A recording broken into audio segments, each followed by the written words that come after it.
Bonne journée! Si vous vous demandez s'il vaut la peine d'acheter la Hyundai Solaris de première génération et quels problèmes vous pourriez rencontrer lors de son fonctionnement, alors vous êtes au bon endroit. Ainsi, à l'exception du toit, la carrosserie du Hyundai Solaris est entièrement galvanisée. Les zones ébréchées ne doivent donc pas être recouvertes d'un revêtement rouillé. Cependant, il existe encore des exceptions. Il y a eu des cas où, après plusieurs années d'exploitation, les propriétaires ont découvert de petites taches de rouille sur les ailes, le capot et le toit. De plus, sur les Solaris à carrosserie à ayons, la peinture peut gonfler au niveau du cylindre de serrure du couvercle de coffre. Les poignées de porte qui se décollent de l'intérieur sont un autre problème typique des voitures coréennes. Ainsi que les fixations fragiles des pare-chocs avant et arrière. C'est pourquoi ces derniers bougent un peu avec le temps. La même chose se produit même en cas de léger contact du pare-choc avec un obstacle. Les phares anti-brouillard ont également des fixations faibles. Si vous conduisez exclusivement sur des routes lisses, vous ne connaîtrez peut-être jamais cette nuance. Les propriétaires qui voyagent souvent sur des routes accidentées découvriront peut-être un jour que le phare anti-brouillard est complètement tombé de son siège. Un autre point faible des anti-brouillards est que leur verre se trouble très rapidement. Les concessionnaires remplacent souvent les lumières tamisées sous garantie, mais les propriétaires de Solaris d'occasion ne peuvent plus compter sur cela. Les propriétaires se plaignent également du fait que le coffre ne se ferme pas correctement. Heureusement, presque tout le monde peut régler indépendamment le verrouillage du couvercle du coffre. L'apparition de grincements à l'intérieur du Hyundai Solaris n'est qu'une question de temps, ainsi que l'apparition de rayures sur la jolie garniture en plastique argenté de la console centrale. Le même cadre entoure le sélecteur automatique. Des rayures y apparaissent encore plus rapidement. Les sièges avant du Solaris grincent également. La lubrification des glissières et des charnières résout le problème. Au fil du temps, des cliquetis s'ajoutent au grincement. Le plus souvent, sa source est la plage arrière dont les clips sortent des trous de fixation. Les problèmes de démarrage à froid du moteur ne sont pas nouveaux pour les propriétaires de Solaris. Certains d'entre eux sont également familiers avec la détonation à vitesse moyenne. Heureusement, ces problèmes ne se sont jamais généralisés. Le constructeur coréen a rapidement publié un nouveau micrologiciel du calculateur moteur, après quoi la détonation s'est arrêtée. Sinon, les deux moteurs disponibles pour le Hyundai Solaris, 1,4 et 1,6 litres, ne méritent aucun mot désagréable qui leur soit adressé. Certains propriétaires notent qu'avec l'arrivée de l'été, le moteur commence à chauffer dans les embouteillages, mais le plus souvent cela est dû à un radiateur obstrué par des débris. Une autre cause possible de surchauffe du moteur est une turbine de ventilateur de refroidissement grillée.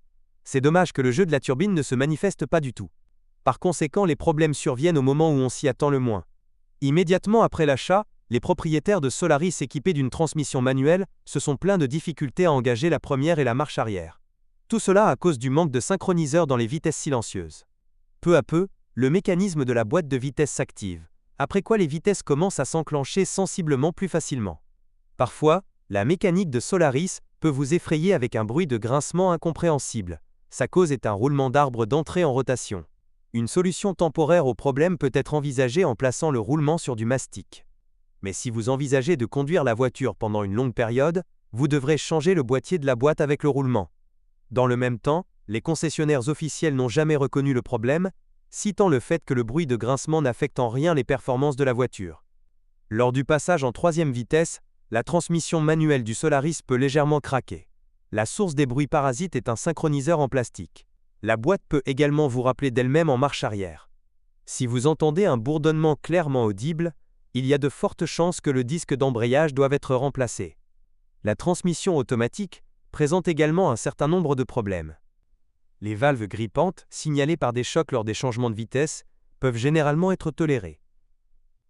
Mais si les chocs sont trop forts, alors la M automatique nécessite définitivement des réparations majeures. Parfois, si des chocs apparaissaient pendant la période de garantie, la boîte était remplacée par des concessionnaires officiels, Hyundai.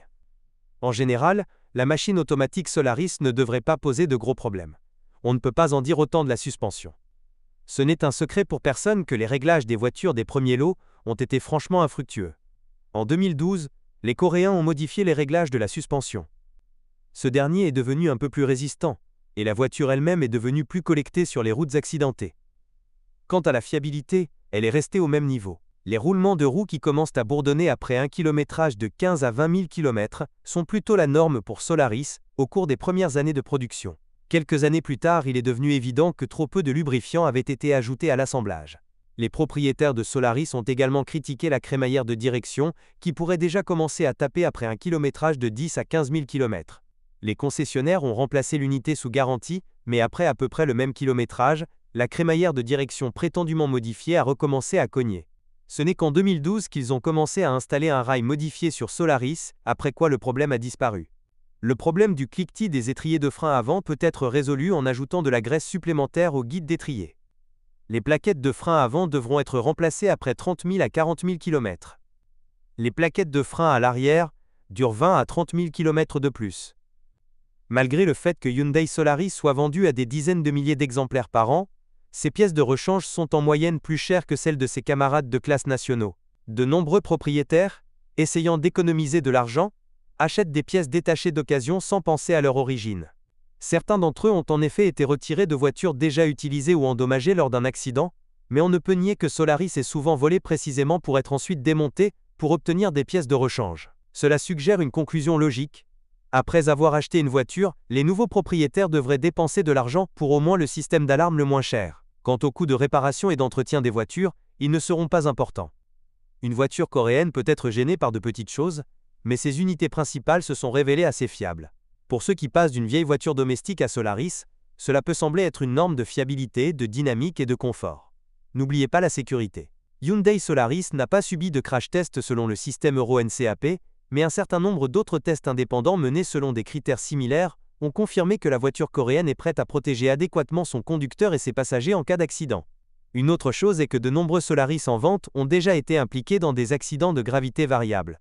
Vous devez être prudent avec de telles options. Et il vaut mieux, compte tenu de la masse des exemplaires mis en vente, les abandonner complètement. IT Carvai. Si vous êtes propriétaire, assurez-vous de laisser un commentaire sur cette voiture. Votre avis aidera certainement les autres à choisir une voiture.